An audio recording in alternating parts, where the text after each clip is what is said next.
Welcome to Washington Today on C-SPAN Radio for Wednesday, November 13, 2024. President-elect Donald Trump and President Joe Biden meet in the White House Oval Office, both promising smooth transfer of power in January. Senate Republicans elect Senator John Thune of South Dakota, the current whip, to be the majority leader in the next Congress when Republicans take control.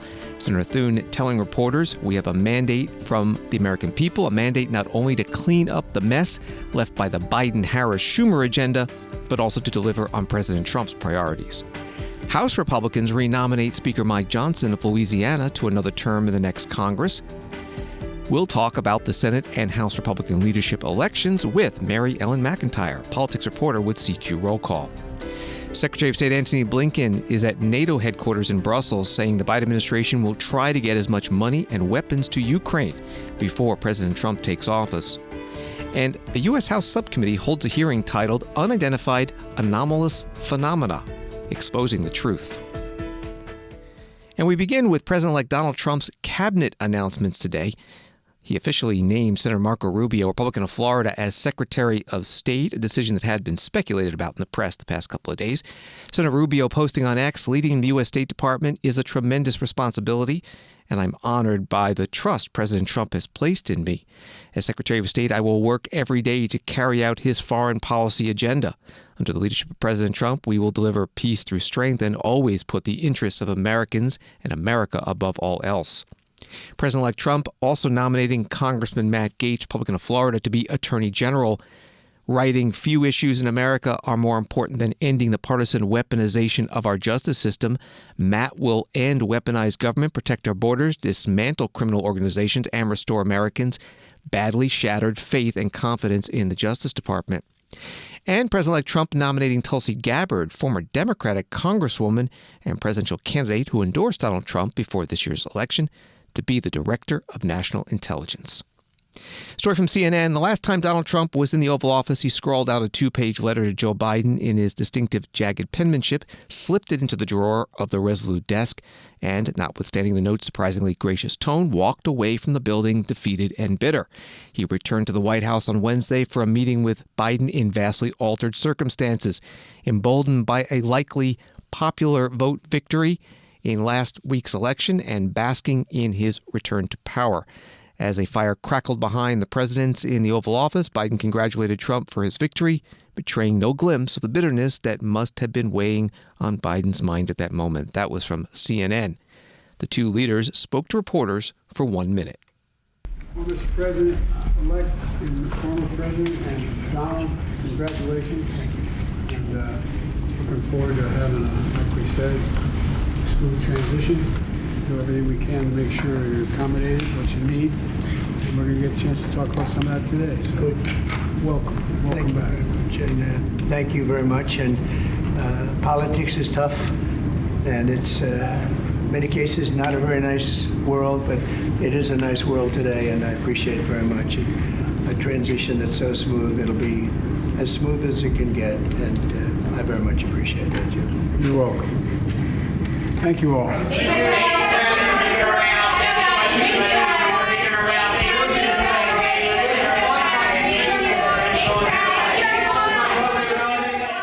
President-elect Donald Trump and President Joe Biden in the White House Oval Office. The White House says the meeting between the two ran nearly 2 hours, and the current White House Chief of Staff, Jeff Zients, and incoming White House Chief of Staff, Susie Wiles, attended. Later, the White House Press Secretary Karine Jean-Pierre answered questions from reporters about their conversation. Regarding the meeting, President Biden has given a lot of statements about his concern for the U.S. democracy. Did he share any of those concerns with President-elect Trump in their meeting about what he feels should be done or needs to be done? So I'm not going to go into granular detail of what was discussed in in the meeting. What I can say that it was indeed very cordial, very gracious, and substantive. And I mentioned at the top, national security was discussed, domestic policy issues were discussed. I had an opportunity to speak with the president in the Oval Office right before coming out to do this press briefing, because I wanted to make sure that I got what the president wanted to share with all of you. So certainly that everything that I'm saying is sanctioned, if you will, by the president. He wanted you all to know that the president-elect, again, was gracious, came with a detailed set of questions. It was, again, substantive. But I do want to take a little bit of a step back here, because it's really important to note, and you're going to hear me continuing to say this over and over again, the importance of having a smooth transition, an importance of having an orderly transition. The president respects the will of the American people and wants to make sure that occurs. That is what he believes the American people deserve. And so that is as far as I can go. That is what I am sharing with you from the president directly. And look, we're going to make sure, as Jake Sullivan was saying, that his team has what they need, right? They want to make sure that it is indeed an efficient, effective transition, so that we hand over the people's business so that they can continue the people's business. The White House Press Secretary Karine Jean-Pierre at her news conference in the White House briefing room. The incoming First Lady Melania Trump's office putting out a statement on X. Mrs. Trump will not be attending today's meeting at the White House. Her husband's return to the Oval Office to commence the transition process is encouraging, and she wishes him great success. In this instance, several unnamed sources in the media continue to provide false, misleading, and inaccurate information. Be discerning with your source of news. A Newsweek article adds this: Melania's statement comes after multiple outlets reported that she rejected First Lady Jill Biden's invitation, part of the transition of power after Trump beat Vice President Kamala Harris in the November 5th election. Before visiting the White House, President-elect Trump met on Capitol Hill with House Republicans. The media was allowed to get the first 2 minutes of his speech. Well, thank you very much. This is a very nice gathering. Isn't it nice to win? It's nice to win. It's always nice to win. A lot of good friends in this room. So you know we had like historic kind of numbers, especially for the president, but we won't get into that. But the House did very well, and I think we're responsible for 31, helping you with 31, meaning we could have lost by quite a bit, and we ended up, I guess you'll be 5 up. Are you looking at 5 or 4? 5 or 4, right? Doesn't matter. We get used to 1 for a little while. When you can get used to 1, you can get used to anything. So I just want to thank everybody. You've been incredible. We worked with a lot of you to get you in, and you helped me, and you helped me too.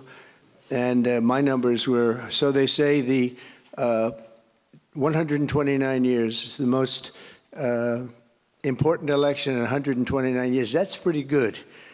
I said, who is the 129 years? What was that, Doc Ronnie? Who was 129 years ago? I'd never looked, because it started at being 100, and then they upped it to that, but it's a great compliment. We won the majority by 7.1 million. We won, which is great, because Republicans aren't supposed to be winning the majority, Marjorie. You know that, right? And we won that, and we won it every way, all 7 swing states by a lot. And then Michigan was great, couldn't be better, I'll tell you. Michigan was great, and we had a couple of people, almost New Jersey is right, just a few points. It's got them very worried, because they say, well, next time if we go up even a fraction of what we went up, you're going to win New York, you're going to win New Jersey, you're going to win places that weren't winnable. California, too.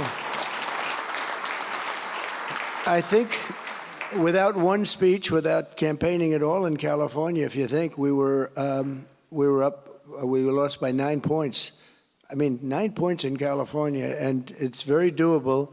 It would be really doable if they changed the election process. President-elect Donald Trump this morning at a hotel on Capitol Hill with the House Republican conference members. The rest of his speech was not on camera. After it was over, Congressman Tom Cole, Republican from Oklahoma, the chair of the Appropriations Committee, who just won re-election himself to a 12th term, spoke to reporters. You know, it was mostly kind of a replay of Donald Trump's greatest hits. There was a lot of discussion about the election. Obviously, it's a time when you take a victory lap. He called out a lot of people to congratulate. He introduced, of course, Susie Wiles and Elon Musk, and of course, you can imagine Elise Stefanik got a huge deal. So it was much more that. We didn't really talk substantive policy. He did urge us to stick together as a caucus, to hang together. Made it very apparent how supportive he was of Speaker Johnson. So, and frankly, our whole leadership team singled out Scalise and Emmer. So, I think it was more just a reminder to the troops to hang together, get things done. He intends to move pretty fast and, strap it up and get ready. Did Trump say anything about government funding? No, he didn't. He really didn't get into policy issues at all. I thought he might, but he didn't. Congressman Tom Cole, Republican from Oklahoma, speaking with reporters after President-elect Donald Trump's speech to the House Republican members this morning on Capitol Hill. Senate Republicans today elected Senator John Thune of South Dakota, the current minority whip, to be the new majority leader in the next Congress, succeeding Mitch McConnell, who has led the Senate Republicans in the majority and minority since 2007. Senator Thune is in his fourth six-year term. He is 63 years old. The first round of secret ballots among Senate Republicans had Thune at 23 votes, John Cornyn of Texas at 15 votes, and Rick Scott of Florida at 13 votes. And under the procedure, the senator with the least number of votes, in this case Rick Scott, would drop out, and the others would move on to the second round. And that saw Thune beat Cornyn 29-24. After, Senator Thune spoke to reporters himself about his victory. It's a new day in the United States Senate, and it's a new day in America. The American people have loudly rejected the failed policies of the Biden-Harris-Schumer agenda. And this Republican team is united. We are on one team. We are excited to reclaim the majority and to get to work with our colleagues in the House to enact President Trump's agenda. We have a mandate from the American people, a mandate not only to clean up the mess left by the Biden-Harris-Schumer agenda, but also to deliver on President Trump's priorities. We will make sure that the President and his team have the tools and the support that they need to enforce border security laws and to remove the violent criminals who are wreaking havoc in every one of our states. We will work to make America prosperous again by streamlining the bureaucratic machine and overturning costly Biden-Harris regulations. And we will work to restore American energy dominance. Not just our energy security, but energy dominance, which will lower costs and bolster our national security. I'm excited to get to work with this team right away, and I want to thank my colleagues who placed their faith in me to serve as leader, and to those who were supporting another candidate. I promise to be a leader who serves the entire Republican conference. We will have an ambitious agenda, and we'll take each and every Republican working together to be successful. Senator John Thune, Republican from South Dakota, the incoming Senate Majority Leader, at a news conference today. He mentioned the team with him, Assistant Majority Leader Whip John Barrasso of Wyoming, Conference Chair Tom Cotton of Arkansas, Policy Committee Chair Shirley Moore Capito of West Virginia, Conference Vice Chair James Langford of Oklahoma, and the Chair of the National Republican Senatorial Committee, Tim Scott of South Dakota. That's the organization that raises money and recruits candidates for the Senate. At the end of the opening statement, Senator Thune answered a few reporters' questions about President-elect Trump's cabinet nominations, a legislative filibuster, and the Donald Trump agenda. Do you have any concerns about President Trump's cabinet picks so far, and what advice will you give him when it comes to choosing nominees who will pass Senate confirmation? Well, as you know, the Senate has an advise and consent role under the Constitution, so we will do everything we can to process his noms quickly, get them installed in their position so they can begin to implement his agenda. Leader Thune, you've said that recess appointments are on the table. That's a key demand from President-elect Donald Trump. Will you move forward with that?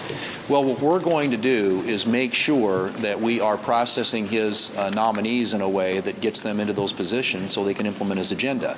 How that happens remains to be seen. Obviously, we want to make sure our committees have confirmation hearings like they typically do. and that these nominees reported out to the floor. But I've said this, and I mean it, that we expect a level of cooperation from the Democrats to work with us to get these folks installed. And obviously, we're going to look at explore all options to make sure that they get moved and that they get moved quickly. Will the legislative filibuster remain unchanged under your tenure? Yes. How do you intend to balance maintaining the independence of the Senate with passing the president-elect's agenda? Well, I mean, the Senate, as you know, is by the founders' design, a place where the minority has a voice in our process, and we will do the job that the founders intended us to do in the United States Senate, and that the American people intend us to do. And that, right now, after this mandate election coming out of the American people, is to work with this president on an agenda that unwinds a lot of the damage of the Biden-Harris-Schumer agenda and puts in place new policies that will move our country forward in a different direction. Senator John Thune, Republican from South Dakota, the incoming majority leader, with reporters today on Capitol Hill. He later posted on X, just got off the phone with President-elect Trump. Senate Republicans are excited and ready to get to work implementing President Trump's agenda on behalf of the American people. Senator Rick Scott, Republican of Florida, who came in third in the Senate Republican leadership race today, put out a statement that reads in part, "I may have lost the vote, but I am optimistic. I ran for leader with one mission: to fundamentally change how the Senate operates and upend the status quo so we can actually start representing the voters who put us here. While it isn't the result we hope for, I will do everything possible to make sure John Thune is successful in accomplishing President Trump's agenda.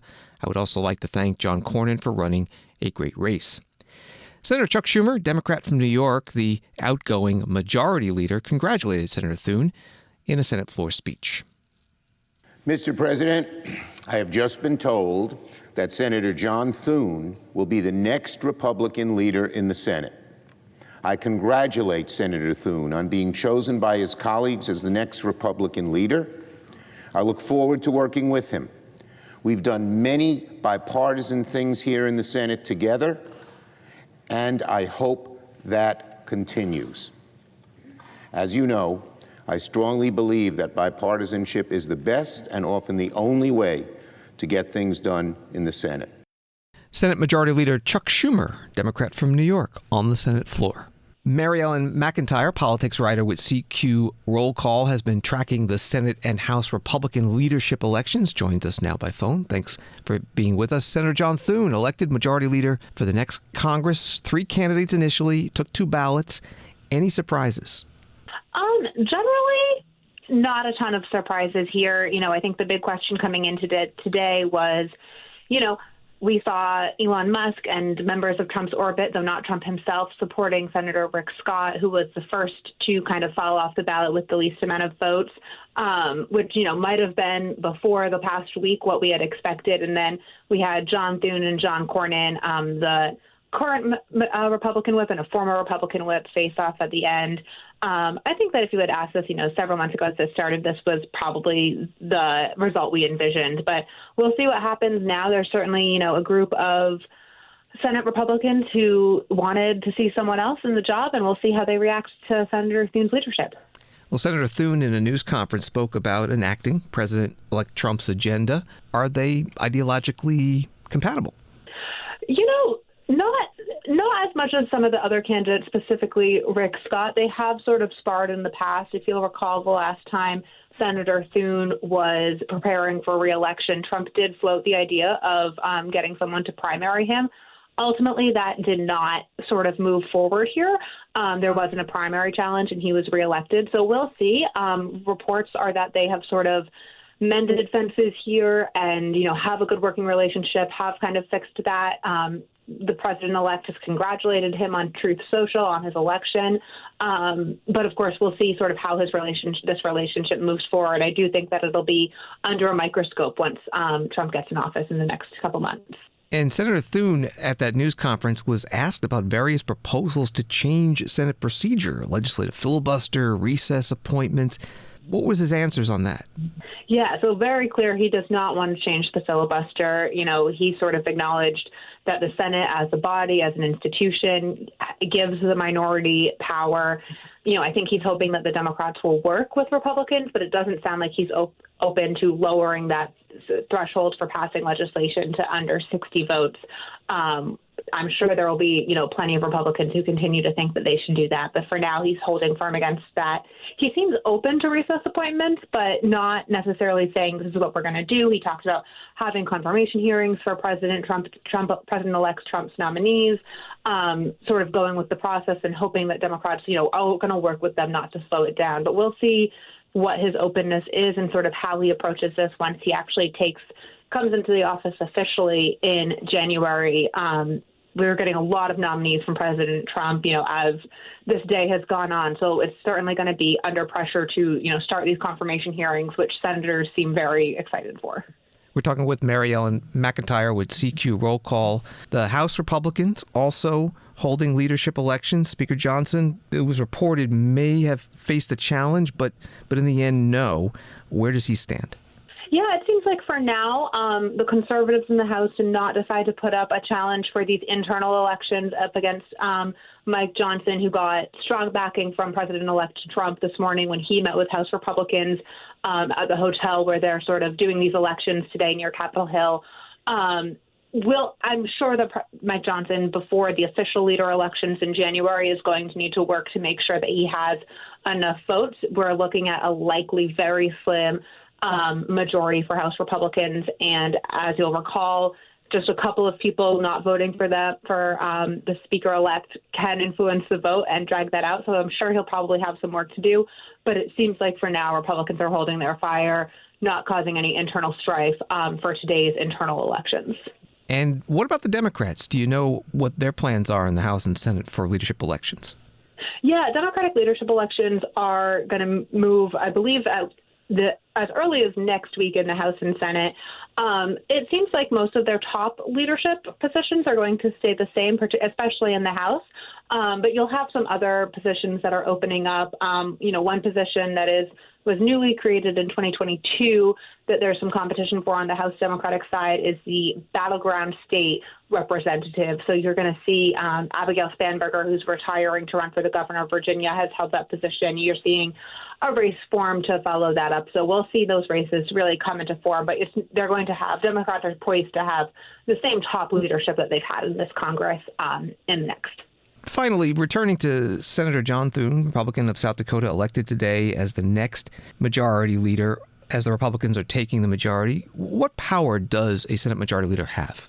He's going to set the agenda. He's going to decide how Republicans control the floor, what type of bills come to the floor. I think you're going to potentially see a conversation of does John Thune as a leader do more to empower committees, try to bring more legislation to the floor that comes out of committees or not? That was something that Rick Scott had really pushed for and John Cornyn had seemed open to. So we'll see sort of how he runs the floor and whether or not there's more of a process, at least among Republicans, of committee work and things like that, of open amendment processes and just changes to sort of how the floor process works, I think is one big question.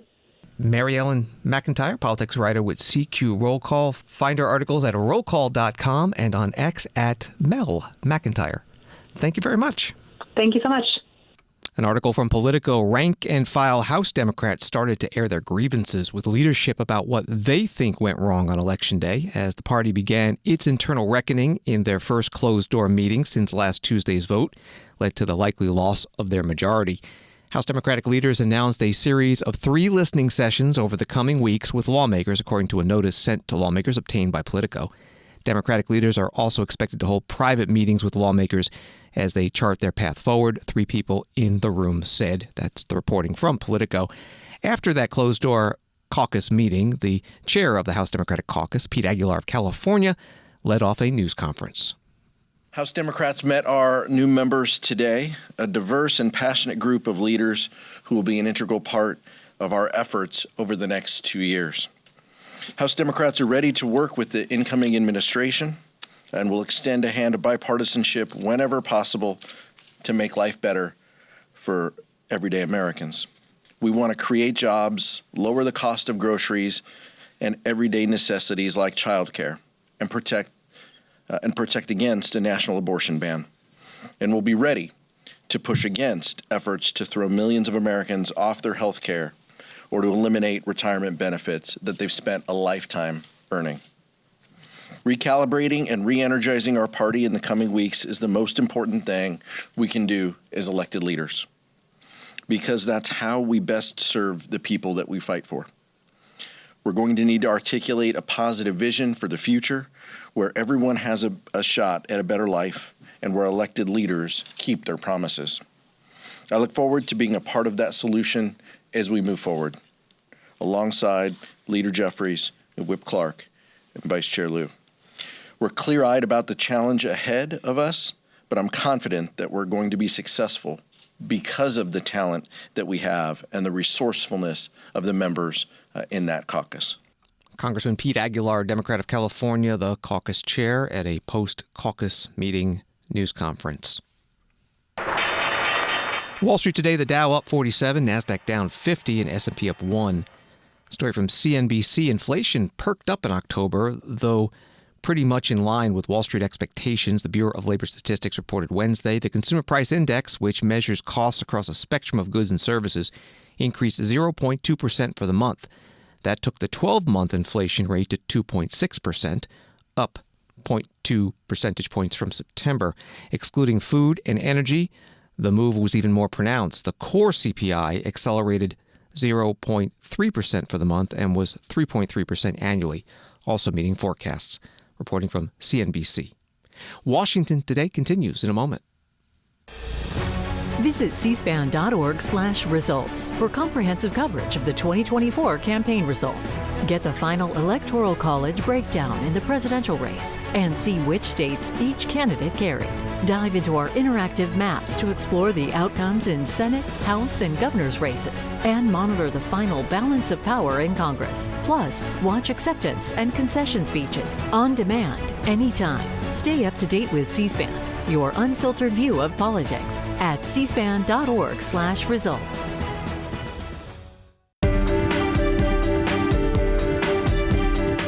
Welcome back to Washington Today, available as a podcast on the free C-SPAN Now mobile app and wherever you listen to podcasts.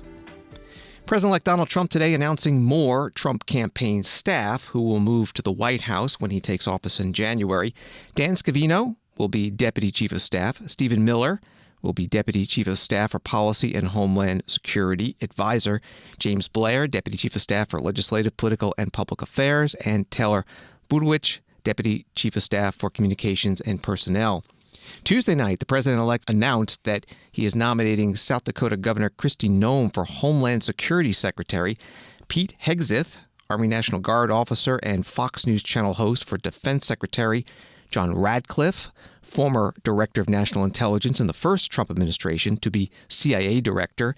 And businessmen Elon Musk and Vivek Ramaswamy to lead a new advisory commission that he's calling the Department of Government Efficiency. Earlier this week, President-elect Trump nominated Congressman Michael Waltz, Republican of Florida, former U.S. Army Green Beret, to be the National Security Advisor. Today, the current National Security Advisor, Jake Sullivan, was asked at a White House news conference what advice he would give his successor about handling global threats and challenges. 8 years ago, then President Obama explicitly warned incoming President Donald Trump about the urgent threat posed by North Korea. He said it was the most urgent national security threat the U.S. was facing at the time. What would you communicate to your national security advisor peer who's going to be following you in this job? What is the most urgent national security threat facing the United States today as Donald Trump prepares to take office? Well, I would say two things in answer to that question. The first is that if you look out at a strategic level, the competition with the People's Republic of China is going to be defining for what the world looks like over the course of the next 10, 20, and 30 years. And so that has got to be a paramount priority for the incoming administration. And the person who's been named as my successor, the person who's been floated as the Secretary of State, these are people who have very much focused on that challenge, and we'll look forward to talking to them about how we've approached it and obviously pass on the current state of play. Then there's the most immediate issue, which is Iran and its proxy groups continue to take actions that directly threaten Americans and American interests in the Middle East, and that has to be dealt with on an urgent basis. Now, That's at the macro level and the micro level. In between those two, you have an ongoing war of aggression by Russia against Ukraine, representing a larger threat to European security and therefore global security, and you've got North Korea coming behind to provide troops in that war. So these are all issues for which we have clear approaches, working in coordination with allies and partners, and we are going to try to ensure that we pass off each of these areas to the next team in a way that is as smooth as possible. Last time he was, just to follow up quickly, last time in that same meeting, Obama told Trump that he had real concerns about the hiring of a national security advisor, Mike Flynn. Donald Trump ultimately hired Mike Flynn. Do you have any concerns about the names that you have heard mentioned so far and announced so far by Donald Trump to serve in his administration in a national security role? I know some of them. I've engaged with some of them, and people like, for example, Congressman Waltz, who's been named to be my replacement. He's somebody that I have engaged with in the past. I respect his service to this country in uniform. He's put his life on the line. I respect his service in Congress. He and I obviously don't see eye to eye on every issue, but I am very much looking forward to engaging him over these next 60 days, as I said, so that we can have this smooth handoff. There are other people that he's named who I just don't know, I haven't met, and therefore can't comment on. The White House National Security Advisor Jake Sullivan at today's White House news conference. Story from AP, a man who worked for the U.S. government has been charged with leaking classified information assessing Israel's earlier plans to attack Iran, according to court papers filed Wednesday. The man, identified as Asif William Rahman, was arrested by the FBI this week in Cambodia and was due to make his first court appearance in Guam. He was indicted last week in U.S. court in Virginia on 2 counts of willful transmission of national defense information, felony charges that carry significant prison sentences. That article from AP. U.S. Secretary of State Anthony Blinken, writes Reuters, assured NATO on Wednesday that the Biden administration would bolster its support for Ukraine in the few months before Donald Trump's return as president and would try to strengthen the alliance in that time. Meeting NATO Secretary General Mark Rutte in Brussels, Blinken also said the deployment of North Korean troops to help Russia in the Ukraine war demands and will get a firm response. That was from the Reuters article after that meeting with the Secretary General. Secretary Blinken held a news conference. The purpose of this visit is to focus our efforts on ensuring that Ukraine has the money, the munitions, and the mobilized forces to fight effectively in 2025, or to be able to negotiate a peace from a position of strength. And this is a critical moment because we see, first, the ongoing Russian onslaught against Ukraine in the east, as well as against civilians, against critical energy infrastructure. We see now the introduction of North Korean forces into the fight. And this is a profound and incredibly dangerous development in 2 ways. First, of course, because it's adding fuel to the fire for Russia's aggression against Ukraine. And that's of deep concern to everyone around the NATO table. But it's also a 2-way street. The relationship between Russia and North Korea is working in both directions. And there's deep concern about what Russia is or may be doing to strengthen North Korea's capacities, its missile capacity, its nuclear capacity, as well as the experience that the North Korean forces are getting in their efforts to support Russia against Ukraine. So there's a clear commitment that this gets, and it will get, a firm response from the alliance, from many countries that are concerned both in the Euro-Atlantic theater and in the Indo-Pacific. Secretary of State Anthony Blinken at a news conference at NATO headquarters in Brussels, Belgium. Story from Forbes. The Biden administration has been a major advocate of Ukraine in its war with Russia, sending at least $174 billion in aid and military assistance to Ukraine from the time the war began in February 2022 to this April, according to the Government Accountability Office. And that President-elect Donald Trump has regularly claimed the war would not have begun were he in office in 2022, and has said he could end the war before he takes office in January, though he hasn't provided details on how he would do that. That was from Forbes. This is Washington Today. The top U.S. public health official, writes Bloomberg, warned about the threat of curtailing vaccination efforts as longtime skeptic Robert F. Kennedy Jr. prepares for an influential role in the incoming Trump administration.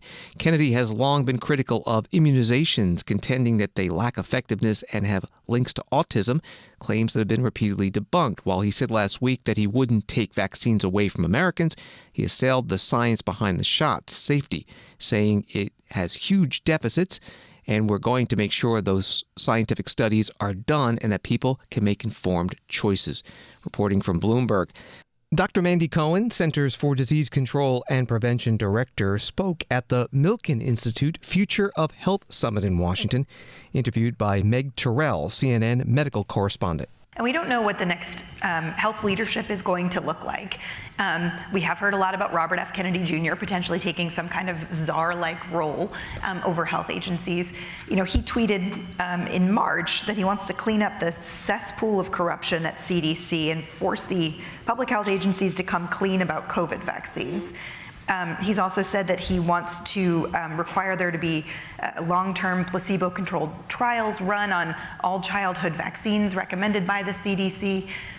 What is your message to people working in public health about how to respond to that kind of language? You know, I think we have a very short memory of what it is like to hold a child who has been paralyzed with polio, or to comfort a mom who's lost their kid from measles. And it's not that many generations ago, but it is far enough away that folks have forgotten. And we need to remember that the reason we have these childhood vaccines is to make sure that we are the strongest, the healthiest that we can be as a community.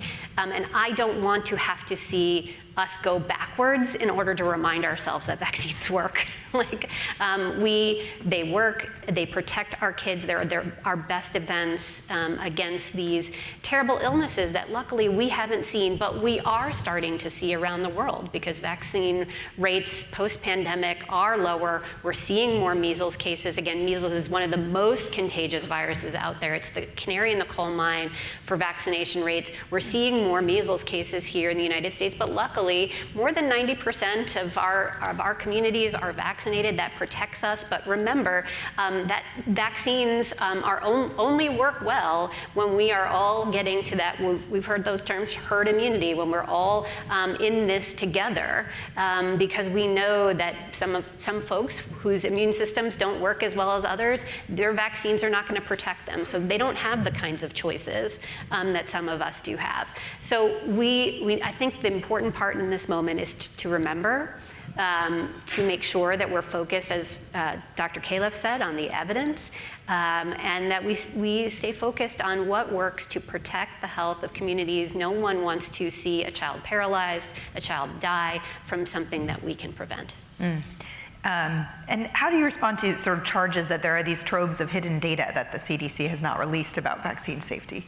You know, look, CDC has been incredibly transparent with information and data, and I'm really proud of that transparency. And so, we want to make sure folks feel reassured about vaccine effectiveness, about vaccine safety, and I think that's what folks are going to continue to see.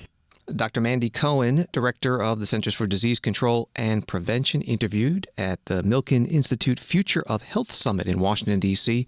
She referred to Dr. Robert Califf, the head of the Food and Drug Administration, also there, and you can find the interviews of both of them at our website at cspan.org. USA Today previewing a House hearing today. Congress is prepared to revisit the topic of UFOs once again in a Wednesday hearing that will be open to the public. More than a year has passed since U.S. House members last heard testimony about strange craft whizzing through the nation's airspace unchecked, as well as claims about the Pentagon's reticence to divulge much of what it knows. While steps have been made toward transparency, some elected leaders say progress has been stymied by the Department of Defense's reluctance to declassify material on UFOs, which the government now refers to as Unidentified Anomalous Phenomenon, UAP. Here is some of the hearing. Congressman Robert Garcia, Democrat of California, questioning the panel of witnesses. Retired Rear Admiral Tim Gallaudet, former Pentagon researcher Luis Zondo, Michael Schellenberger, public Substack newsletter founder, and Michael Gold, who was on NASA's UAP independent study team. Do you believe, just for the record, that the federal government, any part of the federal government, is knowingly concealing evidence about UAPs from the public? Yes, sir. 100%. Yes. Yes. Thank you. I also want to just go down the line. I know many of you have already said this, but just for the record again, just briefly, what do you believe UAPs could be or are? Strong evidence that they are non-human, higher intelligence. I echo my colleague's comment, sir. Genuinely do not know. Don't know, but we must find out. Okay, thank you. I appreciate those answers, gentlemen. I think this is obviously another remarkable hearing with just really important information, so I thank all of you for answering the questions. Congressman Robert Garcia, Democrat from California, questioning the panel of witnesses at today's House Oversight and Accountability Subcommittee hearing titled Unidentified Anomalous Phenomena, Exposing the Truth. The subcommittee chair, Nancy Mace, Republican of North Carolina, asked witness Michael Schellenberger about what he says is a secret government program with photos, videos, and documents on UAP. What's the key takeaway, just a few seconds, about the Immaculate Constellation document you provided us today?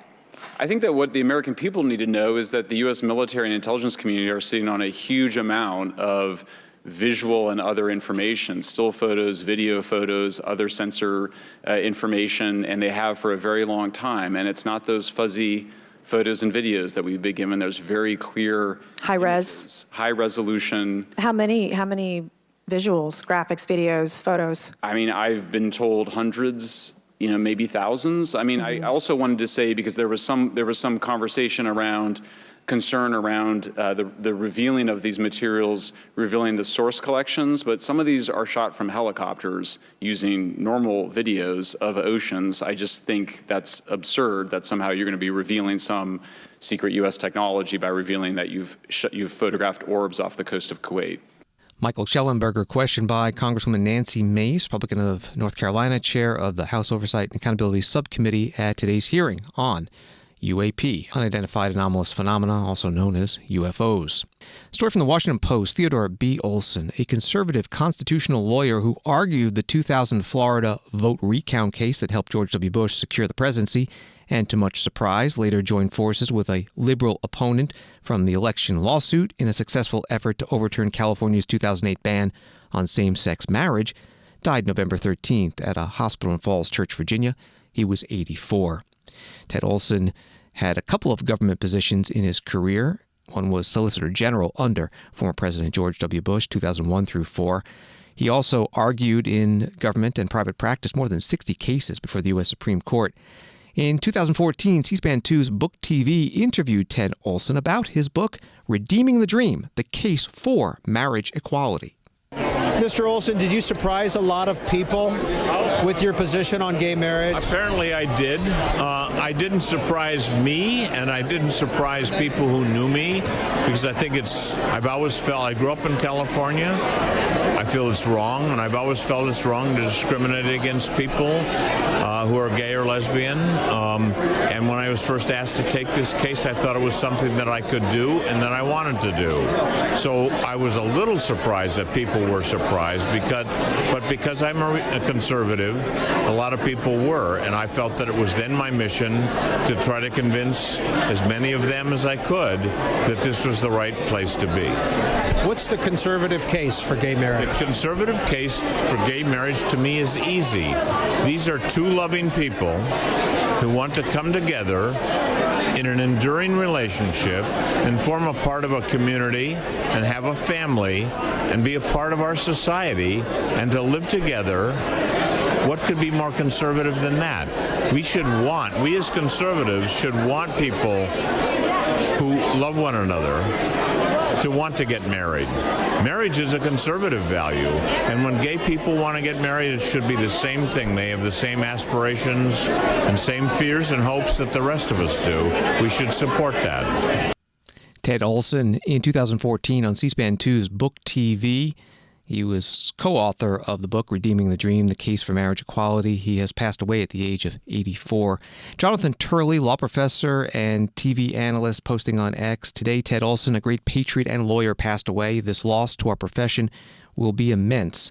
The 42nd Solicitor General, Ted was a constant beacon of integrity and courage during some of our most difficult times, including the 9/11 attacks that took his wife, Barbara. Thanks for listening to Washington Today. Subscribe to C-SPAN's free evening newsletter, Word for Word, and get the stories making headlines in Washington sent to your inbox every day. You can sign up at cspan.org/connect. Have a good night.